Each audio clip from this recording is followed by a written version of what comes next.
ഒരു കാര്യം പ്രത്യേകം എടുത്തു പറയണമെന്ന് ആഗ്രഹിക്കുകയാണ്. ഞാനിവിടെ പറയുന്നത് ഒരിക്കലും ന്യായപ്രമാണം ലംഘിക്കാനല്ല. വ്യഭിചാരം ചെയ്യരുത്, കൊല ചെയ്യരുത്, മോഷ്ടിക്കരുത്, ഈ കൽപ്പനകൾ 10 കൽപ്പനകൾ ലംഘിക്കണമെന്നോ അല്ലെങ്കിൽ 10 കൽപ്പനകൾ ലംഘിക്കാനോ ഒന്നുമല്ല ഞാനിവിടെ പറയുന്നത്. ഞാനിവിടെ പറയുന്നത് മനുഷ്യരാൽ നിർമ്മിതമായ ഇത്തരത്തിലുള്ള പുറമേയുള്ള ആചാരങ്ങൾ, ലോസ്. ദൈവനാമം മഹത്വപ്പെടുമാറാകട്ടെ. ഇന്ന് നിങ്ങളുമായിട്ട് ചെറിയൊരു ചിന്ത പങ്കുവെക്കാനായിട്ട് ഞാൻ ആഗ്രഹിക്കുകയാണ്. അതിനായിട്ട് തിരഞ്ഞെടുത്തിരിക്കുന്ന വേദവാക്യം ലൂക്കോസ് 11:37 മുതൽ 44 വരെയാണ്. നമുക്കെല്ലാവർക്കും പരിചിതമായ ഒരു വേദവാക്യമാണ്. പരീശന്മാരെ നിങ്ങൾക്ക് അയ്യോ കഷ്ടം. അതെന്തുകൊണ്ടാണ് യേശു അങ്ങനെ പറയാൻ കാരണം? നമുക്കറിയാലേ, ആരാണ് പരീശന്മാർ?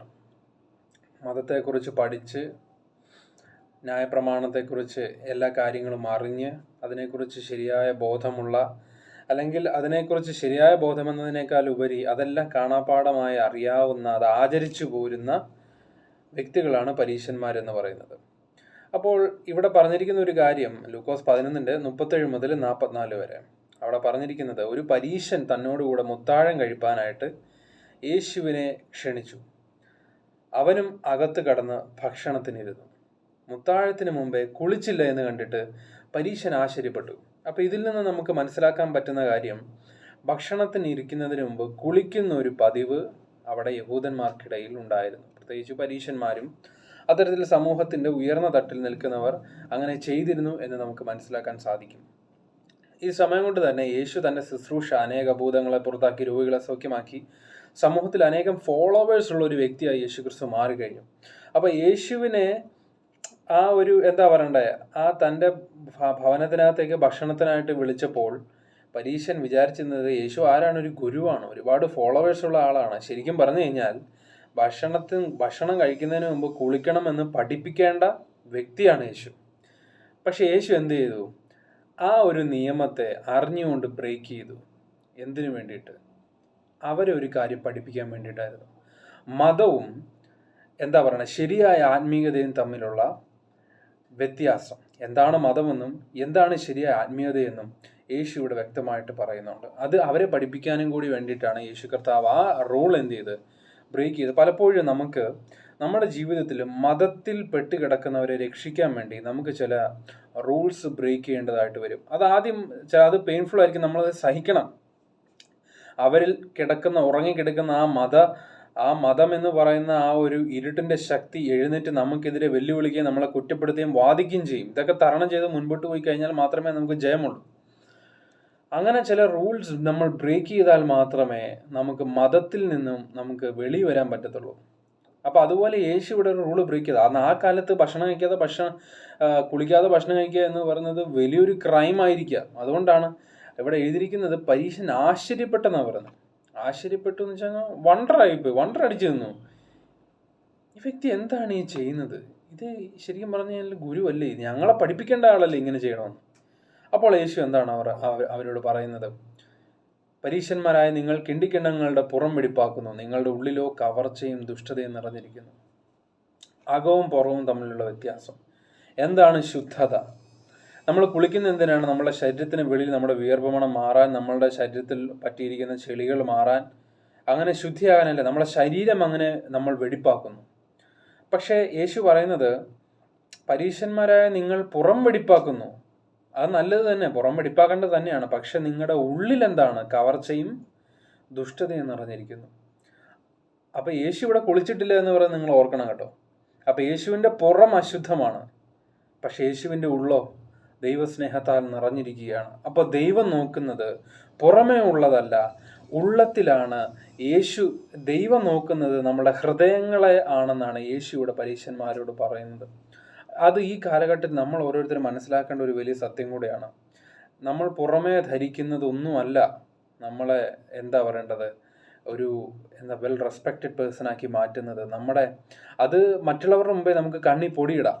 നമ്മുടെ ഉള്ളം മറച്ചു വെക്കാൻ വേണ്ടി ഒരു പക്ഷേ നമുക്ക് വെള്ള ഷർട്ട് മാത്രം ധരിച്ച്, ഒരു ബൈബിളൊക്കെ പിടിച്ച്, മീശയൊക്കെ പഠിച്ചു കഴിഞ്ഞ് നമുക്ക് തെരുവിലൂടെ നടന്നു കഴിഞ്ഞാൽ ആൾക്കാർ പറയും, ഓ ദൈവദാസൻ പോകുന്നു, അല്ലെങ്കിൽ ഒരു വിശുദ്ധൻ പോകുന്നു എന്ന്. അങ്ങനെ പറഞ്ഞ് നമുക്ക് ആൾക്കാരെ പറ്റിക്കാം. പക്ഷെ നമ്മുടെ ഉള്ളം നമുക്ക് മറച്ചു പിടിക്കാൻ നമ്മളെ കൊണ്ട് ആർക്കും പറ്റത്തില്ല.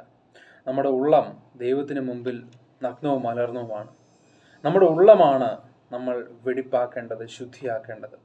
അതിനെന്താണ് ചെയ്യേണ്ടത്? പരീശന്മാരായ നിങ്ങൾക്ക് അയ്യോ കഷ്ടം. 42. നിങ്ങൾ തുളസിയിലും മരുതയിലും എല്ലാ ചീരയിലും പതാരം കൊടുക്കുകയും ന്യായവും ദൈവസ്നേഹവും വിട്ടുകളയുകയും ചെയ്യുന്നു. ന്യായം, ദൈവസ്നേഹം. എന്താണ് അവർ ആഗ്രഹിക്കുന്നത്? ഞങ്ങളിങ്ങനെ പുറം ഇങ്ങനെ വൃത്തിയായിട്ട് നടന്ന് തേച്ച വസ്ത്രമൊക്കെ ഇട്ട്, തേച്ച വസ്ത്രമൊക്കെ ധരിക്കുന്നത് കുഴപ്പമൊന്നുമില്ല കേട്ടോ, നിങ്ങൾ വൃത്തികേടായിട്ട് നടക്കണമെന്നൊന്നുമല്ല ഞാൻ പറയുന്നത്. പക്ഷേ അതല്ല ശരിയായ ആത്മീയത. സ്പിരിച്വൽ മെച്യൂരിറ്റി എന്ന് പറയുന്നത് നമ്മുടെ ഉള്ളമാണ്. അതായത് നമ്മൾ ഇപ്പോഴും പല ബന്ധക്കോസ് സഭകളും കിടക്കുന്നത് 1ാം ക്ലാസ്സിലും 2ാം ക്ലാസ്സിലുമാണ്. അവരൊരിക്കലും 10ലോട്ടോ +1ലോട്ടോ +2ലോട്ടോ പ്രീ ഡിഗ്രിയിലോട്ടോ ഡിഗ്രിയിലോട്ടോ ഒന്നും വന്നിട്ടില്ല. അപ്പോൾ വിശ്വാസത്തിൽ ആദ്യം വരുമ്പോൾ ആ സ്ഥലത്ത് തന്നെ കിടക്കുകയാണ്. പുറമേ ഉള്ളത് ശുദ്ധമാക്കിക്കൊണ്ടിരിക്കുകയാണ്, പക്ഷെ അകം ശുദ്ധമാവുന്നുണ്ടോ? കഴിഞ്ഞ ദിവസം തന്നെ ITO ന്യൂസിലാണ് ഞാൻ കണ്ടത്, ചർച്ച് ഓഫ് ഗോഡിൽ ഒരു അടി നടക്കുന്നത്. കസേരയൊക്കെ എടുത്ത് അടിയാണ്. അവരെന്താണ് ആഗ്രഹിക്കുന്നതെന്ന് വെച്ച് കഴിഞ്ഞാൽ അങ്ങനെയുള്ള ഇത് IPCയിലും ചർച്ച് ഓഫ് ഗോഡിലും എല്ലാത്തിലും ഉണ്ട്. പ്രത്യേകിച്ച് പിന്നെ കത്തോലിക്ക പള്ളിയിലൊന്നും പറയണ്ടല്ലോ, അങ്കമാലിയിലൊക്കെ നമ്മൾ വാർത്തയ്ക്കകത്ത് കാണുന്നതാണ്.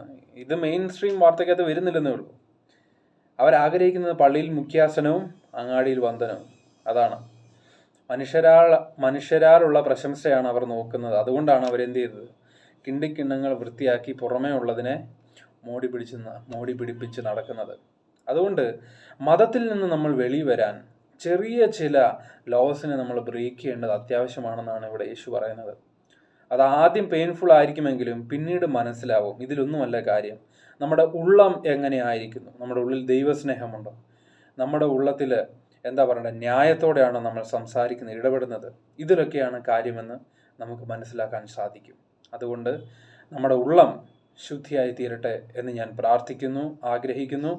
ദൈവം നിങ്ങളെല്ലാവരെയും അനുഗ്രഹിക്കട്ടെ. ഒരു കാര്യം പ്രത്യേകം എടുത്തു പറയണമെന്ന് ആഗ്രഹിക്കുകയാണ്.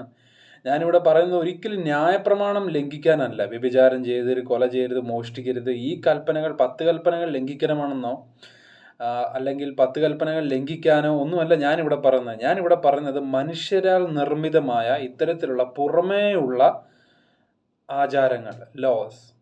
അങ്ങനെ ഉണ്ടല്ലോ, നമ്മുടെ വസ്ത്രധാരണം, നമ്മുടെ മുടി ചീകൽ, നമ്മൾ സംസാരിക്കുന്നത്, അല്ലെങ്കിൽ നിങ്ങൾ ഇടപെടുന്നത്, അങ്ങനത്തെ മനുഷ്യനിർമ്മിതമായ ലോസിനെയാണ് ബ്രേക്ക് ചെയ്യണമെന്ന് പറയുന്നത്. അല്ലാതെ ദൈവത്താൽ നമുക്ക് നൽകപ്പെട്ട ലോസിനെ ബ്രേക്ക് ചെയ്യണമെന്നല്ല ഞാൻ പറയുന്നത്.